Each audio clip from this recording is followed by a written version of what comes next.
500 with PDAC 2022. Right now we are with Nana. Hi Nana, how are you today? Very well, Lindsay. Thanks for having me on your show. Yes. So could you give us an overview of Roscan and yourself? Great. Roscan is an advanced exploration company with assets in southwest Mali, which is an estimated resource of 1.2 million global and an additional 800,000 ounces in exploration target ounces that we believe we can rapidly bring into account in the next resource update, probably in about 6 months time frame. That's good. So speaking of the Candiole project, where is it located and why are you choosing it?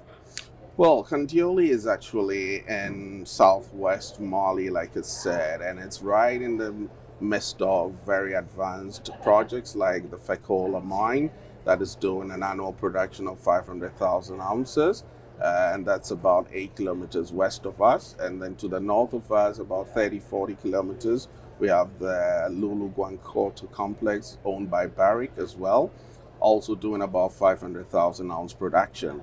And most of the discoveries that have been found in that part of the world have ended up being tier 1 kind of discoveries, so scaling over 3 million ounces with grades north of 1.5 grams per ton. And those are the opportunities that we are looking for.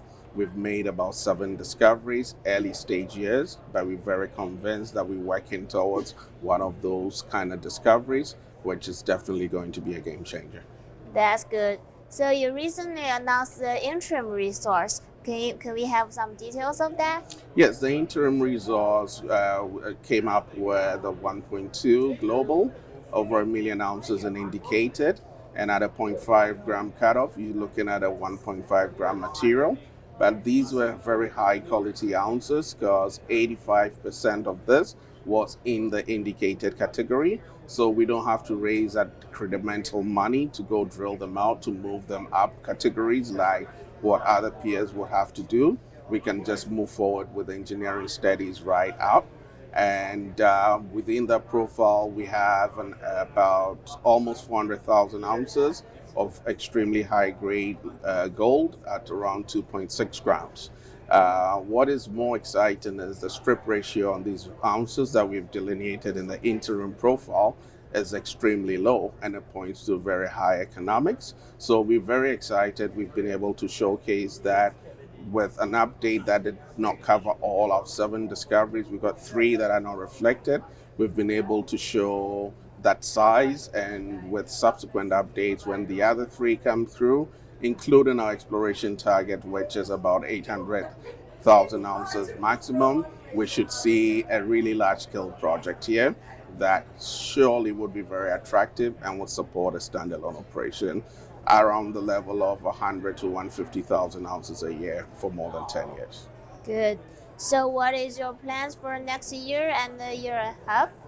Well, I think now that we've established scale and the profile of this caliber, we have to continue de-risking, which is going to be important. So we'll be doing our environmental studies, PEA and permitting as we go forward. But that would be all on the back of a potential expanded second updated resource that would likely be captured in and around the first half, early part of next year. See, so any exit strategy after that? Well, I mean, there's always a question that you ponder, and I think our main responsibility is to maximize the output for shareholders. We think we have a phenomenal project, and we would continue to be growing the ounce profile, de-risking the ounces that we find with a bid to move towards production. We've got a team, and we can add to the team to move us in that direction. But obviously, if there's something that comes up in terms of approaches that are compelling, we would definitely consider and make the shareholders make the decision as that develops. See, so why should our new investors invest in your company now? Yes, because I think one thing that we've very clearly established by this update is we belong in the 5% category of junior resource stories that would eventually become mines. I can confidently say whether we're building it for sure or somebody is building it, but those ounces are valuable and they'll be mined, and you will know that 95% of the stories you see in the junior market never end up becoming mines. So we are in a unique position, and there are two parts to creating value. As we de-risk this into production, you can tap into the production re-rating, and if we don't get to do the full 9 yards of this, and there's an offer that comes on the table, that also provides a good upside. So sort of best of both worlds for Roscan at this moment. Very good. So, Nana, that's all my questions today. Thank you so much for coming. Appreciate it. Thanks for having me.